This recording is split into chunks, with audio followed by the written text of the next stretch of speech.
낮엔 화려한 수학 1타 강사, 하지만 밤엔 불면증 환자. TVN 드라마 1타 스캔들에서 남자 주인공 최치열 역을 맡은 배우 정경호는 불면증에 시달립니다. 잠을 자기 위해서 수면제도 먹어보지만 소용없는데요. 섭식장의 모습도 보입니다. 불면증, 잠 좀 덜 자면 어떠냐고 생각하기 쉽죠. 그런데 실제 불면증 환자들은 큰 고통을 겪고 있습니다. 기억력과 집중력이 떨어져서 일상생활이 어려울 수 있고요. 피로가 누적돼서 교통사고나 추락사 등 사고 위험도 큽니다. 지난달 선종한 베네딕토 16세 전 교황도 생전에 지독한 불면증으로 고통을 겪었다는 사실이 공개됐는데요. 2013년 교황직에서 자진 사임하게 된 배경도 이 불면증 때문이었다는 겁니다. 베네딕토 16세는 선종 직전에 전기작가 페터 제발책에 보낸 편지에서 세계 청년의 날 행사 이후에 불면증이 따라다녔다면서 이 불면증이 사임의 주요한 계기라고 밝혔습니다. 이 행사가 2005년 8월에 열렸고 베네딕토 16세가 그해 4월에 즉위한 걸 생각하면 이미 즉위 초기부터 불면증에 시달렸다는 걸 알 수 있습니다. 특히 사임을 결정한 건 2012년 3월이죠.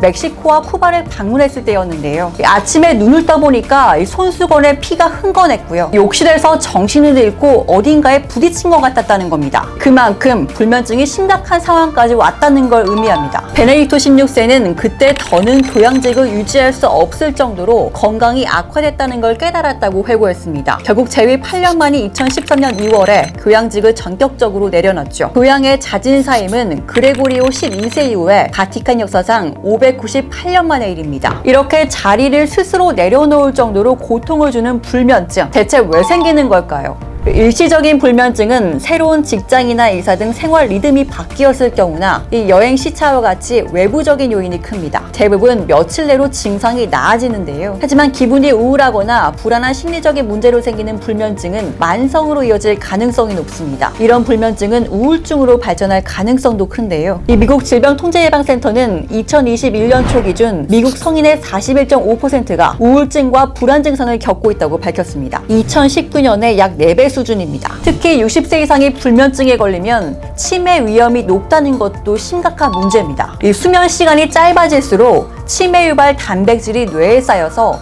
인지 기능이 떨어질 수 있다는 겁니다. 불면도 마찬가지고 그 다음에 이제 노인성 우울증도 마찬가지인데요. 불면증과 우울증이 치매를 유발하느냐 아니면 불면증과 우울 증상이 치매의 초기 증상이냐, 이것은 아직은 논란이 있습니다. 그런데 실제 그 노인에서 불면증과 우울 증상이 있는 경우에 치매가 나타나는 비율은 확실히 증가합니다. 이 전문가들은 건강한 수면을 위해서 정해진 시간에 잠자리에 들고 정해진 시간에 일어나는 게 중요하다고 강조합니다. 낮잠은 되도록 피하는 게 좋고요. 잠이 들더라도 15분 이상 자지 않는 게 좋습니다. 또 커피와 같이 카페인이 들어있는 음료 섭취를 줄이고 자기 전에 휴대폰을 보지 않는 것도 중요하다고 조언합니다.